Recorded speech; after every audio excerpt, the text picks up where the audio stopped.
but please. Um, so last little bit of housekeeping. Um, we love questions. Feel free to jump in, raise your hand, say something. You know, there is no silly or stupid or obvious question. This is complicated stuff. You know, this is adult team's entire job, and we don't even know everything at the time. So please, um, do not hesitate to ask questions. Also, I know because of my disability, I am a little bit hard to understand sometimes. If you need me to repeat something, please do not be afraid to ask. I will not be offended in the least. I would rather have you understand the content than to pretend, and then not understand the content. So, just yell at me, throw your hand up, put it in the chat, just let me know. I will not be offended. So, um, I feel like we are good to go. Is everyone ready to get started? All right. Woohoo! State Let's do budget. it. It's exciting. State budget. Let's do it. ABC. So I'm sharing slides here really quick. Um, maybe. I don't know why I always do this. It's fine until I go to share. Alright, there we go.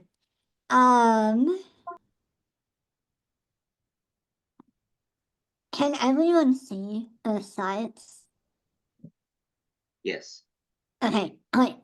So this is state budget 101.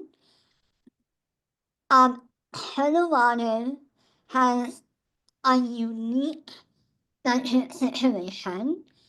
In fact, it's so unique that other states have attempted to adopt similar provisions that control the budget, and they have been voted down because people are like, we don't want to be like Colorado. So, you got lucky that you live in a really complicated state. So Colorado state constitution, so remember there's a federal constitution and then there's also a state level constitution.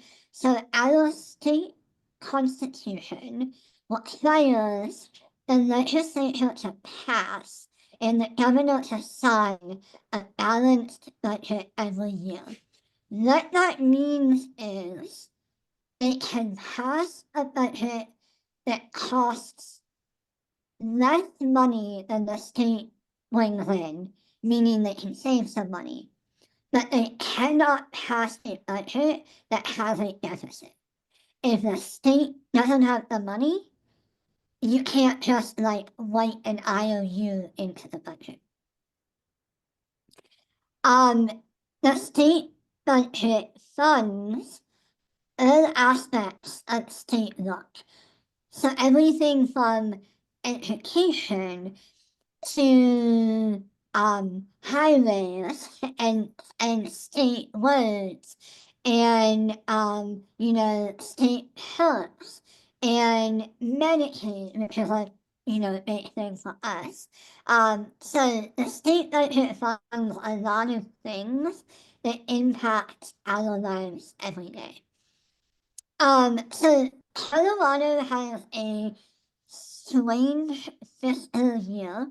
It runs from July 1st to June 30th.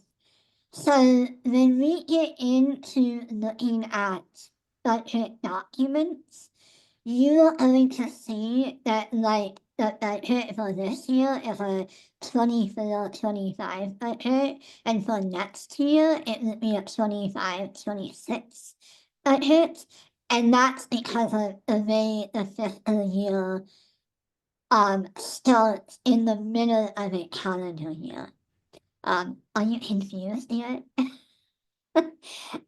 So in 1992, Colorado voters passed something called a taxpayer bill of rights.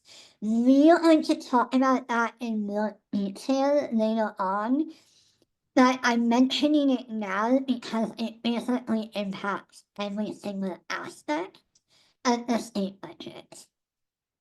Um, so the original draft of the budget is created by the Joint Budget Committee, which we're going to talk about more about them and who they are in a second, with input from the executive branch. And then the budget is passed by the legislature, so it is passed by both chambers, and then it goes to the governor's desk. The governor is special, and they can veto line items in the budget.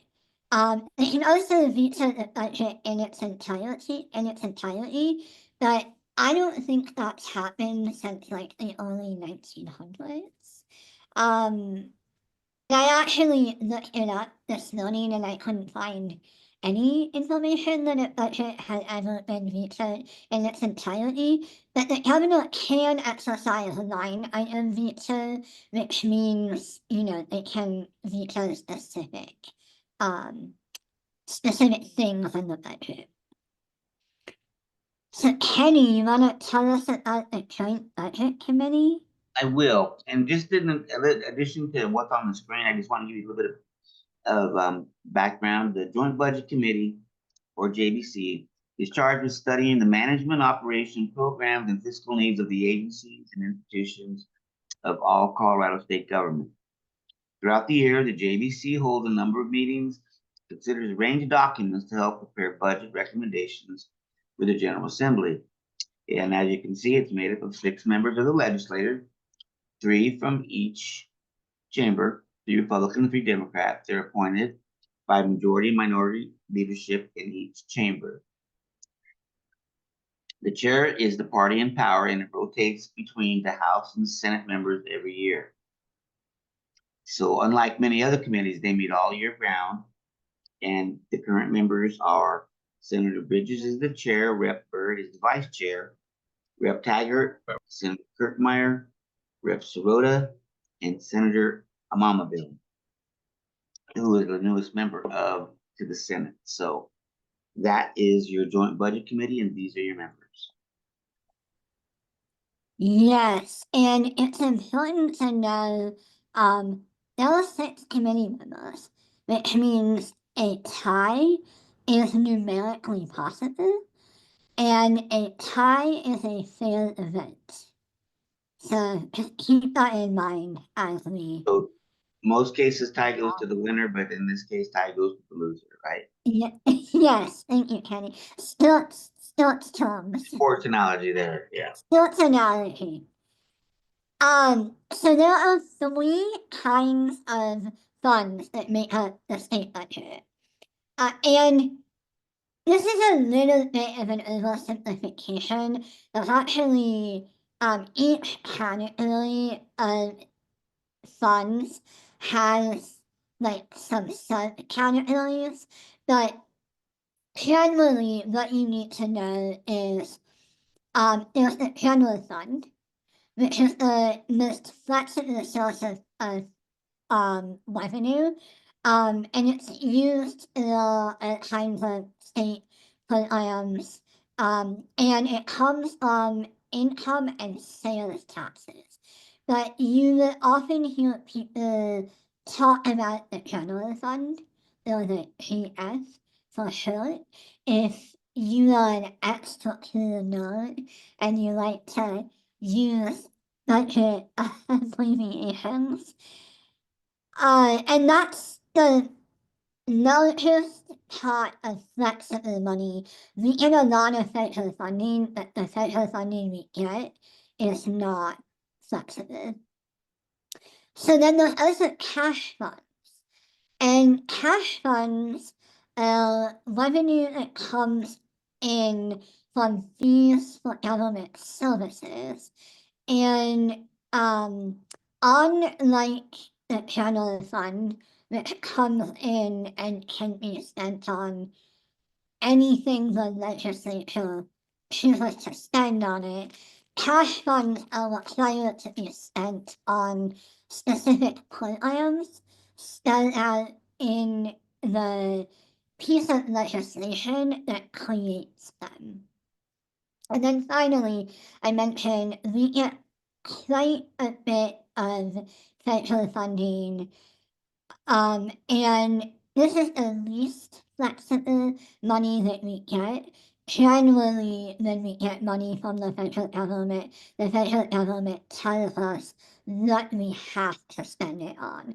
So, education, transportation, Medicaid, which is a big one, TANF, temporary assistance for needy families. So normally we do not get a lot of um, discretionary, uh, sorry, normally we are not allowed to decide how to spend federal money. Can everyone hear? Someone in the chat just said that they can't hear. Okay, I just want to make sure it's a tech problem and not. Okay, so let's talk about the process. Before I launch into this is a really complicated process. I am going to try and break it down as much as I can. But if you have questions, please, like, let me know. Because this is, again, complicated stuff. It's probably the most complicated thing that happens at the legislature with the most amount of rules. So, no stupid questions. So the first thing that happens is, remember, the new fiscal year starts July 1st, right? So the governor, as soon as the calendar hits July 1st, the governor tells the agencies that are in the executive branch, so healthcare, Department of Healthcare Policy and Finance, which is the agency who runs Medicaid, the Department of Human Services, Department of Natural Resources, every agency basically, to start to put together their budget requests. And the agencies look through July, August, and sometimes into September to get their budget requests together. Then the governor's team, he has an entire policy team that looks in his office. That team takes the agency requests and starts to create a proposed budget that comes from the governor. In November, the governor releases their proposed budget.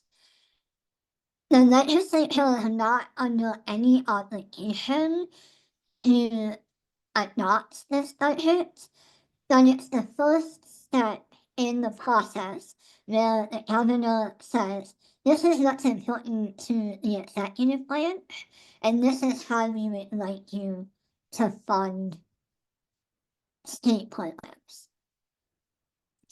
So the Joint Budget Committee, in addition to only having 6 members, in addition to meeting year-round, they are also special because they have a whole team of staff people who help them do their work. And once the governor's proposed budget is released, the Joint Budget Committee staff briefs the Joint Budget Committee on the governor's proposed budget. So this team of people is studying the proposed budgets. They are preparing issue briefs, answering questions on the Joint Budget Committee, talking to agencies in the executive branch about their budget requests and what they need to make things happen. And then they do a public briefing for the members of the Joint Budget Committee. So everything that is an away box, is something the governor or the executive branch does. Everything in the orange boxes is something the legislative branch does. And everything in everything in the orange and white boxes are things the legislature does. Everything in the orange boxes is the stuff the Joint Budget Committee does, and everything in the white boxes are the stuff that the legislature does as a whole. So the Joint Budget Committee gets those briefings. Oh no.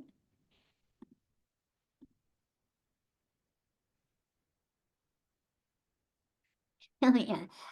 They get the briefing. Let's talk about appropriations in a minute. It appropriations happen throughout the legislative session, and so um, it it was I couldn't decide where to put them in this process. So let's talk about appropriations committees in a minute. And there's a typo on that slide that I will fix. So the Joint Budget Committee staff, once they've been briefed, the Joint Budget Committee brings in the agencies and people in the executive branch who can vote to mute themselves if you're off. That would be great. Thank you. Yeah, so once previously started basically means the hearings with executive branch agency staff where the people who put together those budget requests can come before the committee and say, this is why we need you to fund this request, and we need the amount of money that we are asking for. And then after that, the Joint Budget Committee makes decisions. So, oh man, what is happening?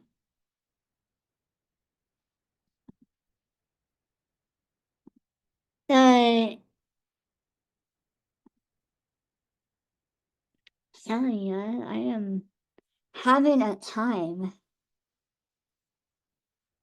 What happens next when I look to get this up on the screen, is that the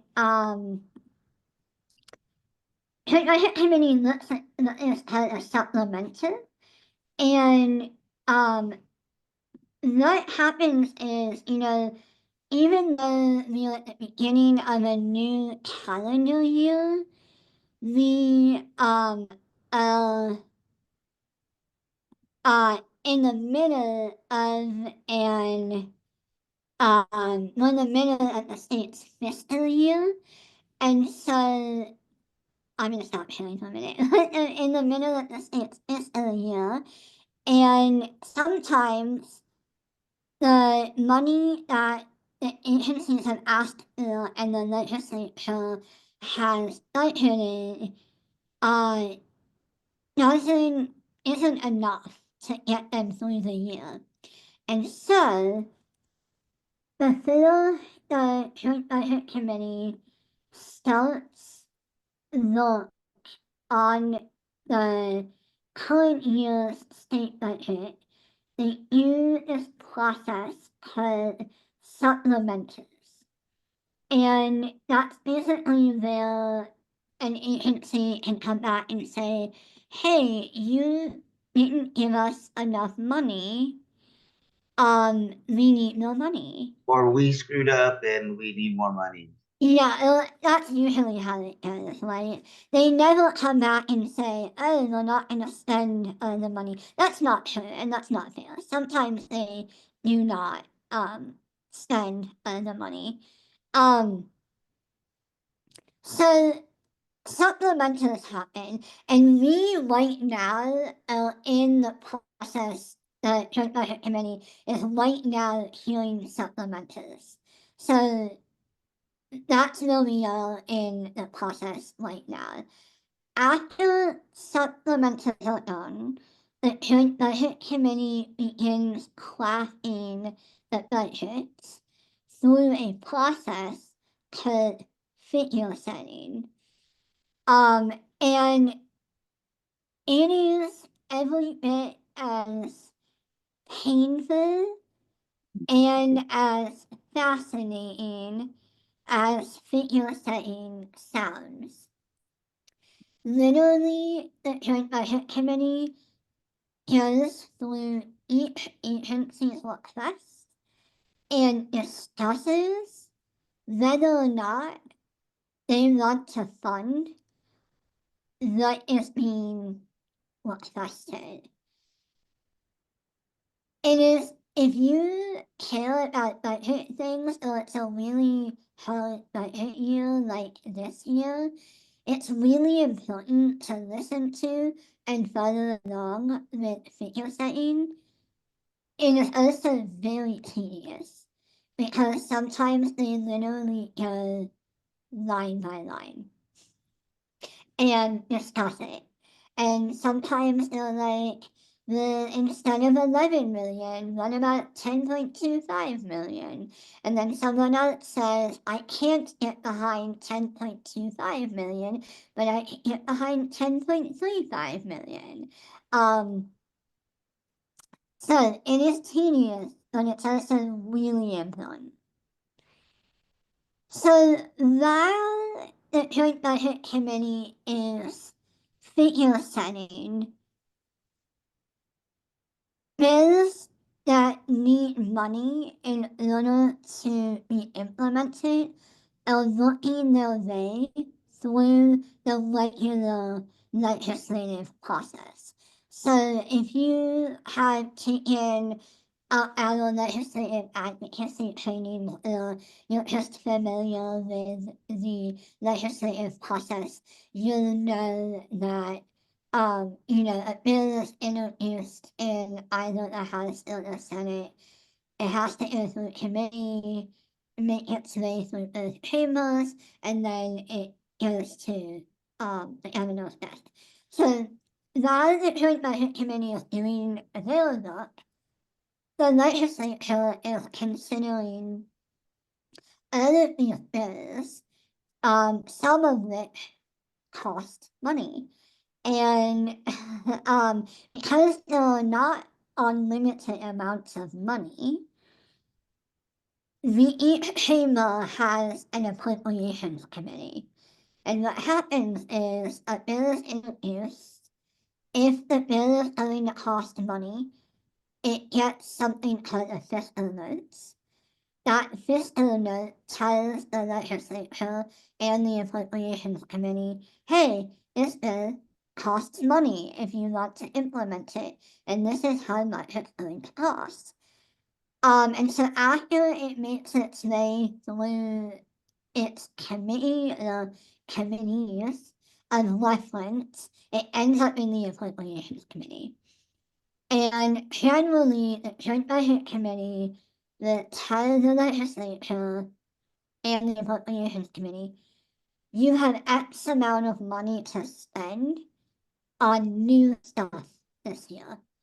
And the appropriations committee has to make the decision, out of the bills that make that and it costs money, that is going to move on in the process. And so um the bill has to make it a bill that costs money has to make its way out of appropriations committee in both chambers. So that means the House has to agree that it should be funded, and the Senate has to agree that it should be funded. So that process is happening while the budget is being created.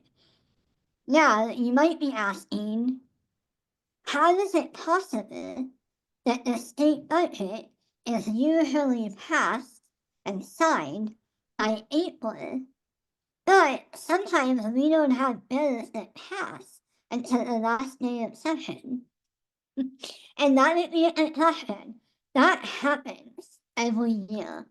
And generally, when that happens, there has to be money left in that set aside after the budget passes in order for something that costs money to be passed after the budget is through the process.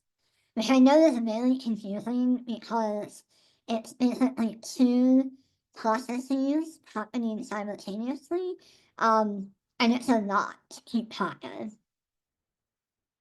Okay, so once the Joint Budget Committee has finished the budgets, they vote among themselves, and hopefully it's not 3-3, because if that's the case, they have to go back to the drawing board. It's usually like unanimous, or sometimes it's 5-1. Usually this committee looks really well together, and usually almost everyone can get to on the committee can get to consensus. But it's introduced into the full chamber. The Chamber of Introduction switches every year. So, 1 year it'll be the House, and then next year it'll be the Senate. I was trying to remember this morning. I think last year it started in the House. So, if I'm remembering correctly, I think this year it will start in the Senate. Um, if that's not true and someone knows, you can correct me. But And then, so once it's introduced into whichever chamber goes first, it doesn't go to any committees because its committee of origin is the Joint Budget Committee. So it goes straight to the floor. Each chamber debates the budget, and members can bring amendments. And some years, there are a lot of amendments, like 600 plus. Some years there are less than that. It just really depends on the year. But budget debates tend to be very, very long because there's usually a lot of amendments. Because, the legislature is 100 members, and only 6 are crafting the budget. So a lot of people like to offer amendments even if they know those amendments won't pass because it's a chance to express that they and their constituents value and believe should be funded or not funded. Because this year is a really tough budget year, which we will talk more about in a minute, I think there will probably be a lot of amendments this year. Because there's going to be a lot of fighting over a really limited amount of money.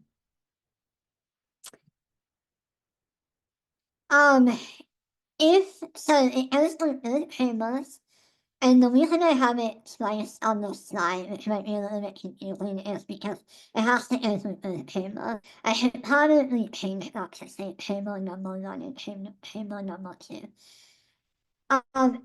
If So people in the House get a chance to run amendments, people in the Senate get a chance to run amendments. If each chamber adopts different amendments, which, spoiler alert, that always happens.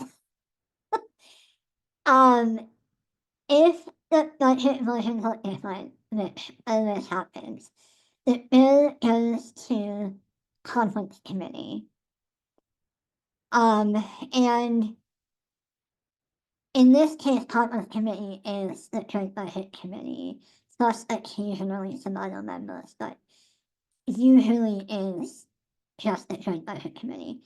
So they reconcile the two versions of the bill, and then they come out with some kind of compromise. And then the bill goes back to each chamber for a final vote, and then it goes to the governor's desk. And then hopefully the budget is officially adopted once the governor signs it, and state agencies execute the work based on what is in the budget. I know that is a lot of information, and I realize the slide, some of the errors are because of the way Zoom looks. It's like a mirror. Some of the errors are not going in the right direction. But does anyone have any questions?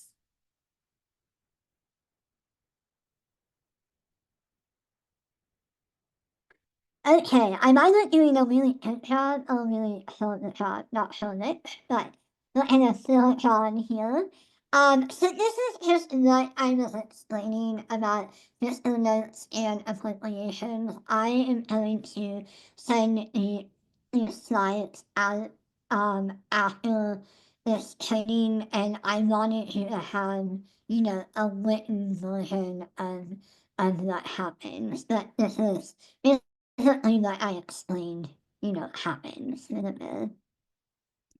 I also just really quickly want to mention the Joint Technology Committee and the Capital Development Committee. So these are two special committees. They're not considered committees of election. So the committee of election is like your Health and Human Services, your Business, Legal, and Technology Committee, your State Affairs Committee. These two committees are not committees of election. However, I want to mention them because those committees were created in order to make recommendations to the Joint Budget Committee on technology and physical capital development. And capital with an A, not capital with an O. And then capital development includes the capital with an O, so you know it's like extra confusing. But the state owns a lot of property all around the state, including like rest areas, buildings in state parks, state offices, mechanics garages where they keep the state snowplows and snow equipment. And obviously the capital itself is like the state capital. But you know, Department of Corrections facilities, so state prison, is considered, you know, it's a building that the state has to maintain. So anyway, the Joint Budget Committee decided a while ago that there were some areas they wanted guidance on that you really needed some specific expertise and some time to like really dig into the weeds. So they created these two committees. And the technology committee like makes recommendations on things like software, you know, systems, any kind of like technology, like when they stream meetings, like the platforms that they use to host virtual stuff, all of that. It's important to um note that these committees give advice, but their votes are not binding on the joint budget committee. So, like 99% of the time, maybe 98% of the time, um, the joint budget committee follows the recommendations, but they are not obligated to. Like if they decide that, the Joint Technology Committee says that they should fund line item 217, and the Joint Budget Committee is like, we hate line item 217, um, they don't have to fund it. It's a recommendation. But I think it's important for people who care about disability issues to know about these two committees because the Trans Technology Committee makes a lot of recommendations about CVMS, which is kind of like the technological scaffolding that runs Medicaid and a bunch of other uh, safety net programs. And then Capital Development Committee uh, often recommends money for renovations of state properties. And, when renovations happen, we want to make sure that they're thinking about accessibility, in those renovations. So these are two lesser known committees. They also meet very early in the morning. Right now, they're meeting at 8 a.m. But the closer it gets to the budget needing to be introduced, the earlier they start meeting because they often don't move fast enough to get through all of the items in just an hour. So it is not unusual in like March for these committees, or even February, for these committees to start at 7 a.m. So they're early, but they're really important. Normally, testimony is not allowed in these committees, and then occasionally they will allow testimony, but if they do, it's usually a really, really unique circumstance. But they're still important committees to follow. And you can find their information about like where they meet and what's on the calendar the same place you can find information for all of the other um all of the other committees. Someone is asking what CBMS is. What is that acronym again? What does it stand for? Uh I is anyone Amy, you're on, right? Do you know that it stands for an actual results?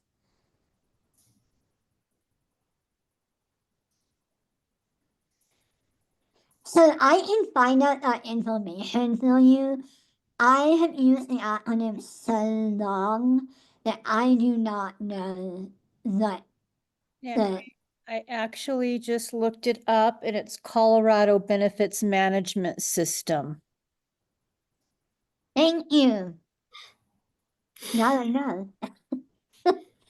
It's the technological scaffolding that kind of state like benefits runs on, and it has a lot of issues. Like a lot of issues. Um, we don't have time to run through each one of these. But I want you to have the links to where you can find stuff. So the joint budget page, where you can find the full session schedule on the General Assembly's website.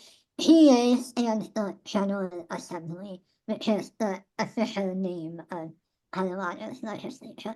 And then, if you want to know that's happening every day, you can look at the display boards, and legislative staff every day puts what is happening that day, both on the floor and in committee, on this display board, and you can like follow it in real time. It's really helpful to have that link if you are planning on going down to the Capitol in person and you're kind of waiting for something to happen. It's a really handy one to have. So you'll have all those links when I send this out. John, you wanna tell us how people can be part of the action? Yes. So just like Hillary said about her speech, mine can be difficult to understand at times too. So please ask if something is not clear. Nearly all of the JBC business is conducted without public testimony opportunity. But people are welcome to email, set up meetings with the legislators if they are on the legislators always, and especially if they are JBC members. And once a year, the JBC holds open public testimony. No, this is not required by statute or rules, so it is at the discretion of the chair and majority party. The JBC has done this the last few years, but are not obligated to continue. You can email, call, and do in-person lobbying of members of the JBC, the same for members of the Appropriation Committee. Also, to repeat what Hillary said, there is also no testimony in the Appropriations Committees. JBC is often not well attended, so while there's no testimony, members do notice when our community shows up in force. And we may need to do that several times this session because they will be discussing the benefits that many in our community absolutely depend upon. Back to you, Hillary. Thanks. Yeah, and like oftentimes they notice so much that they will remark on it. On the mic, which just means it's like officially on the record. So they notice when we show up. And I have literally been in some ABC figure setting discussions, but I was the only one in the room besides the Joint Budget Committee members. So again, it has a lot of impact if you can build a relationship and then, show up in public. Show up at the public things that they have. I want to talk about table really quick because we are going to talk about the state of this year's budget in a minute. And it's important for you to understand how we got to the position that we are in this year. So the table is the Taxpayers Bill of Rights table for short. It's also named after the first portions of it that are named after the guy who wrote it. So table can be really polarizing. Whether you think it's a good thing or a bad thing, it impacts every single part of the state budget. So you need to know about it. And this was passed as a ballot initiative, a constitutional ballot initiative in 1992. So table is now officially in our constitution, and it does two things. It requires that taxes be raised at the ballot by the vote of the people. So in most other states, the legislature has the ability to raise taxes. That is not true in Colorado. Table removes the ability for the legislature to raise taxes. Table also prohibits certain kinds of taxes. These include a graduated income tax.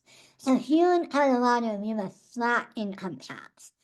In most other states and at the federal level, there's a graduated income tax, which means the less you make, the less you pay, and the more you make, the more you pay. Here, everyone just pays 4% across the board, whether you make $10,000 a year or you make $10 million a year. Table also prohibits statewide property taxes, so it says that only local governments can pass property taxes. It eliminates real estate transfer taxes, and also, even though local governments get to pass and assess property taxes, they're not allowed to do local income taxes. Now, it's also really important to know that taxes and fees have different definitions in table. So while certain entities cannot pass taxes, they can pass fees. So a lot of times you see people getting really creative with fees. So like there are some local governments in our state that have like municipal income fees, but they're not taxes. And if you want to do a fee, under table, fees have really, really specific definition that we probably are not going to get into tonight, but if you really want to like get in the weeds about table, I'm gonna have some resources at the end of these slides. And I'm also happy to like talk to you about it too. But just know the definition of tax and fee is different, and it makes everything really complicated, even more complicated. So the third thing table does is it created a cap on revenue collections. So money the state can collect and keep. And there's this really complicated formula in table where it's the population increase plus inflation is the growth cap. So basically, if our state does really well and our revenue grows too fast, the state has to return the money back to voters. The last few years, everyone has gotten pretty sizable checks, like $700 checks. That is very, very, very unusual. The only reason that has happened the last few years is because the legislature has chosen to equalize how table refunds are distributed. normally table refunds are distributed. The lowest income folks get the smallest refunds. The highest income folks get the highest refunds. The last few years, the state legislature has said we want everyone to essentially get the same amount of money. Prior to the last few years, there have been $700 checks. The average check for the average person was $17. So, yes, it's not $700 checks every year. And then finally, table put some restrictions on how tax increases can appear on the ballot. And if you've ever looked at your ballot and seen the words, shall taxes be increased by, and then a number after it, that's written that way because that's what table requires. And it's confusing.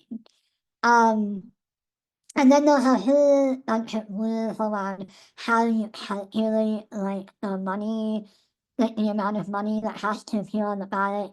Again, we're not going to get into that tonight because this is training about the state budget, not about table. But there's a lot of information and training out there if that's something you really want to learn about.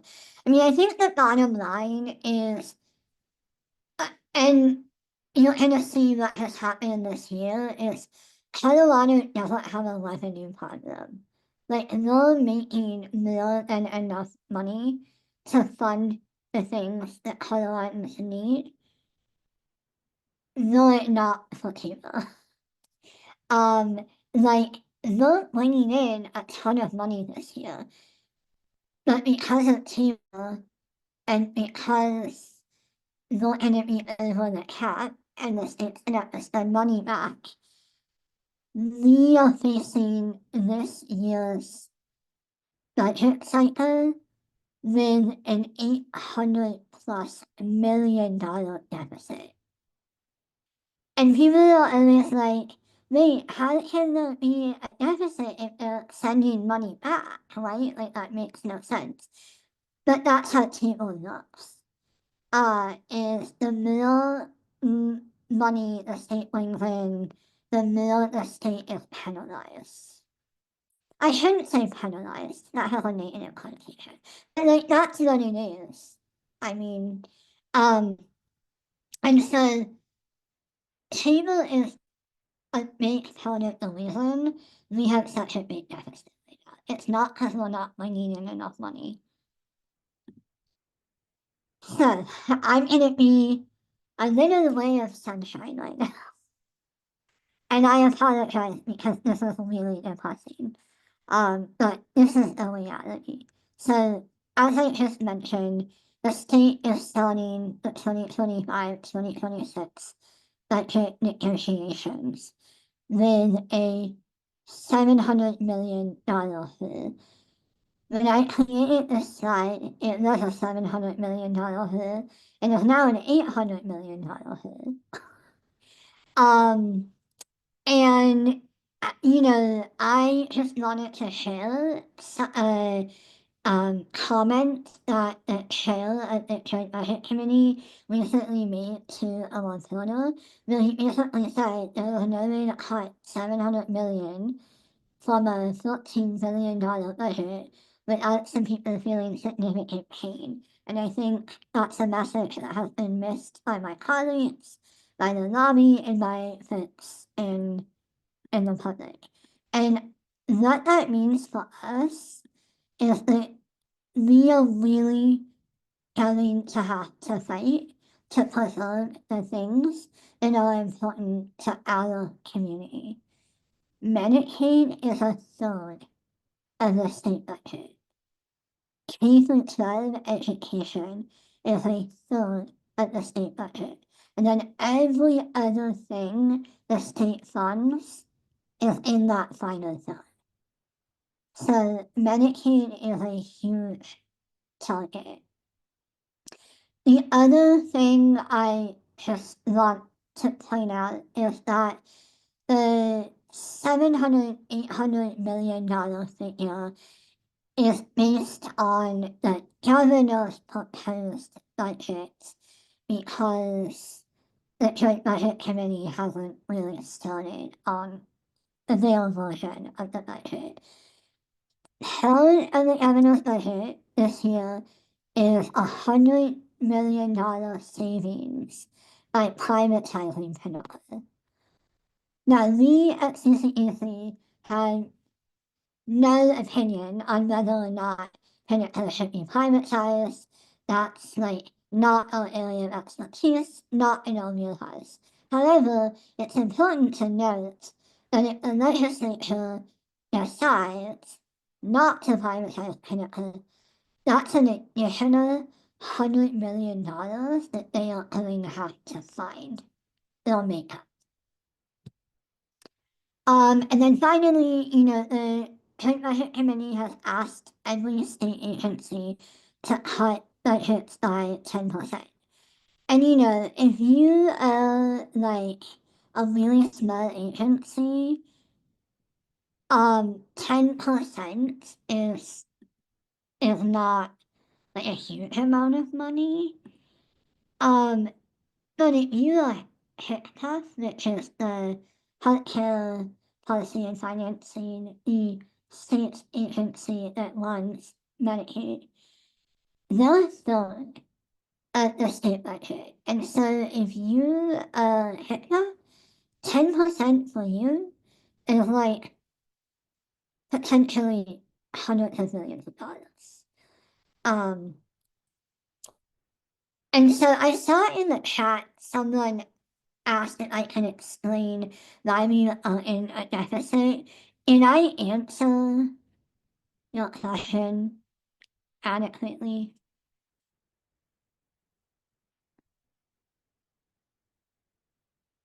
If not, just jump in, and I'm happy to answer any other questions. Basically, the too long didn't read version, as the kids say, is we make enough money, we have to send a lot of it back out because we are over the table cap.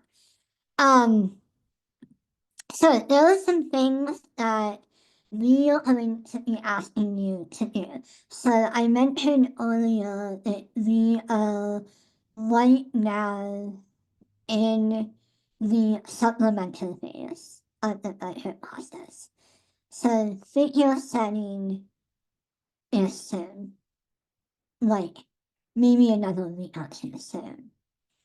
And figure setting is going to be the critical time to take action. So CCDC's advocacy around this year's state budget is to defeat or minimize damaging state level cuts to Medicaid. In order to do that, we would like you to do a few things. John, can you talk about the story collection work that we're doing? Yes. So we want people to make 30 seconds to 3 minute home videos. It can be made on your phone. It can be made on a computer. If you need help, email me. I'll put my email in the chat in a minute. And we just want a lot of them to highlight different aspects of why Medicaid matters. People ask, what are the talking points? There aren't specific talking points. Talk about what Medicaid does for you or for your family, how it allows you to live. And please, if you need help, reach out to us. Out to me, and I'll connect you to CCDC's communications coordinator, Malik. Will be happy to work with you to make these videos. I'll also send you a form to give us permission to use these videos. They do not have to be perfect. We just need your stories, please. And if you need an idea, talk to somebody, have somebody ask you what Medicaid does for you, and start talking. And then, after you practiced with a friend or a family member, start recording.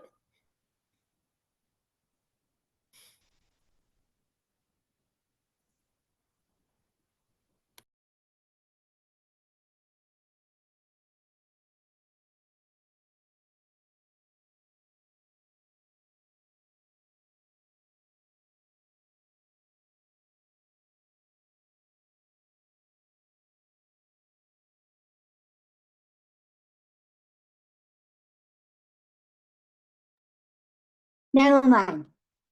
My math is getting slow and overheating. It's had a long day. So we need your stories. We have had people talk about how Medicaid pays for their supplemental nutrition. We have had people talk about how they receive home and community-based services through a waiver, and that means that they can get out of bed every day, right? So whatever Medicaid does for you or someone you love, we would love that story. If you don't want to be on video, we can also collect the story in a written format. So, just write it down and send it to Dawn. But we need as many stories as possible, and we need to put a really human face on Medicaid for legislators, especially legislators who don't have a lot of experience of their own with disability and with Medicaid. When we get to figure setting, we will also be sending out an action alert, probably multiple action alerts, if we're being honest, to have you email joint budget committee members when they get to figure setting and are starting to make decisions about what they're going to fund and what they're not going to fund. Also, if none of the joint budget committee members happens to be your legislator, one of their constituents, we are also going to ask you to reach out to them, not through an action alert, but just one-on-one and say, hey, I'm your constituent, and, Medicaid is really important to me for the following reasons. And if you need help finding your legislator, Kenny or Don can help you do that. Kenny is our legislative coordinator, and he is great at helping people through things like that. If you took a legislative advocacy training, we have a section in there on that. Which, by the way, our next set of legislative advocacy trainings are February 3rd and I think 10th or 11th. So we'll have an RSVP film out for those soon. Kenny, I saw you popped off mute. Do you want to say? No, I was just gonna say that I'm gonna put my email in the chat. That way, if people need any help with anything regarding testifying, anything to do with getting more involved with what we're doing, just please let me know, and I can help. And then finally, we really hope it doesn't come to this, but we may have to pack the joint budget committee one day for figure setting. We know that coming down to the capital is kind of onerous and it's not very accessible, and it, the action happens during the day and people have jobs and other life things. So we try not to ask people to come down unless it's really necessary. And I hope it doesn't become necessary, but it might. And so, if you get an email from us asking you to come down, please know that We we need don't you. yeah, like we don't ask lightly. And if we're asking you to be there in person and sacrifice a day, it's because things are bad. I mean, things are already not great, but like things have gone from not great to like catastrophic.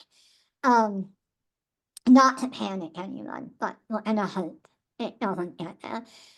So when I send these slides out, I just also wanted to make sure that people have some real resources. The Colorado Fiscal Institute is a nonprofit that we work with often, and they are kind of a think tank on all things budget and fiscal policy, and their resources are amazing. Like I'll get to you in a second. The Bev Policy Center is another nonprofit that we work with often.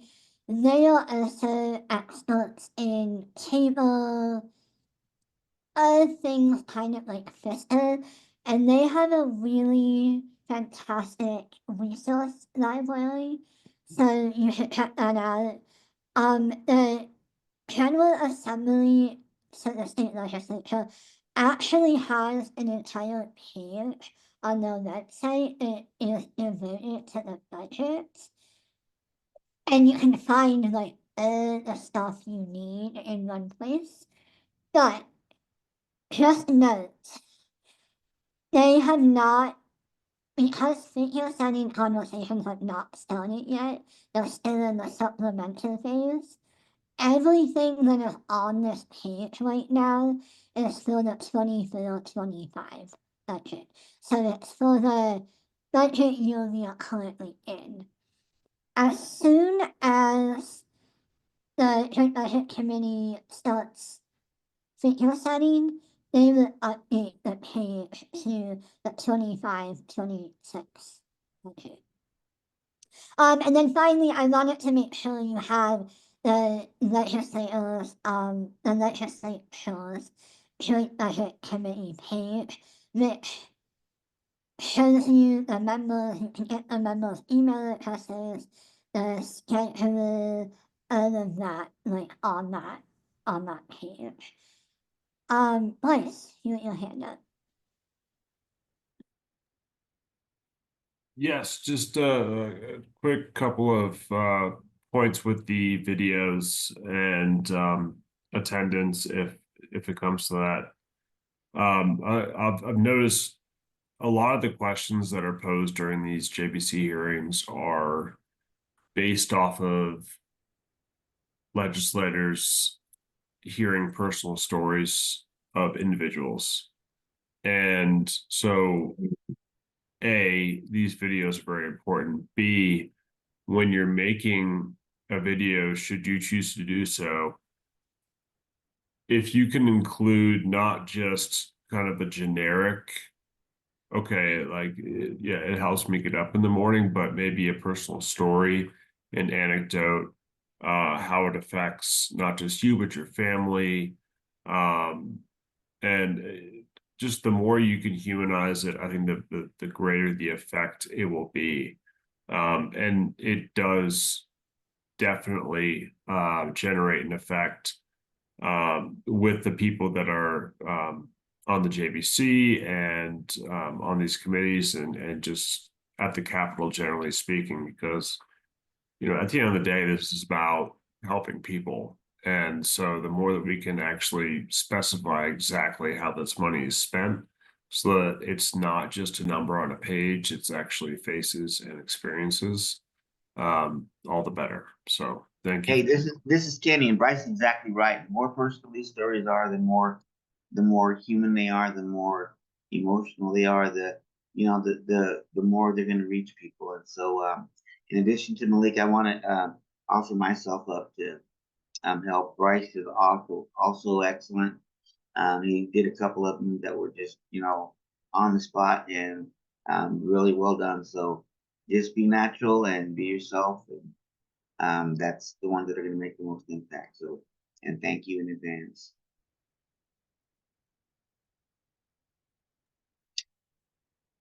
That is a perfect note to end on. Now that I have impressed you, um, you will get these slides. Our team is always available to help answer questions. And if you have any questions, we have a few minutes, so like I'm happy to answer any questions that there are tonight. But if you think of it later, just reach out to us. We're happy to however we can. Finally, I want to say, I've been asked to update people on the current budget situation in a lot of different settings. And as someone who, is in a leadership position in our organization and also, in the community, I have really debated about how to share the information in a way that people understand how serious the situation is, but people also don't panic. And so I do want to say, please don't panic. No decisions have been made. However, it is up to us to make sure the legislature makes great decisions about the things that we care about, most namely Medicaid. And it's going to be on us and our advocacy to help them make hard budget decisions. And the more we show up, and the more emails they get, and the more phone calls they get, they are able to go to their colleagues in the legislature and say, I cannot make cuts to Medicaid because one, I don't think it's the right thing to do, but two, my phone is ringing off the hook and my email inbox is full, and so the more we can give them cover to make great decisions, the better off we are going to be. The final thing I want to say is I also debated whether or not to talk about what might happen at the federal level in this presentation. I decided not to because the state budget is easily 90 minutes alone. I mean, it's 7:17, right? And we just got a very high overview of the state budget process. But there are also potentially, possibly, federal proposals to cut Medicaid coming. And so it really sucks that the state conversation is happening at the same time, or might happen at the same time there might be proposed cuts at the federal level. And I know that's a lot, and I know that's heavy, but we might just really have to dig in as a community and shut up. And in order to end, on a high note, I was just gonna say, I am an attorney, but my first job, and now that kind of second it, my first job was as an organizer, a community organizer, and I am and will always be an organizer at heart.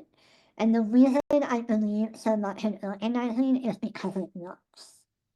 But it only works if we show up. And so I know people have lives. I know just keeping your life together can be enough. But even if it's just sending an email or making a phone call, we are going to need you in the coming weeks and months. And I hope you will join us. John dropped a link in the chat where you can sign up for our newsletter. All of our action alerts go out to our newsletter list. It's totally free to become a member. We would love to have you. Thank you for coming to this training tonight. I'll stay around and answer. I'm happy to stay around and answer questions if anyone has them. But I just thank you so much, and I hope that you're ready to take action with us in the coming weeks and months, because we're gonna need everyone.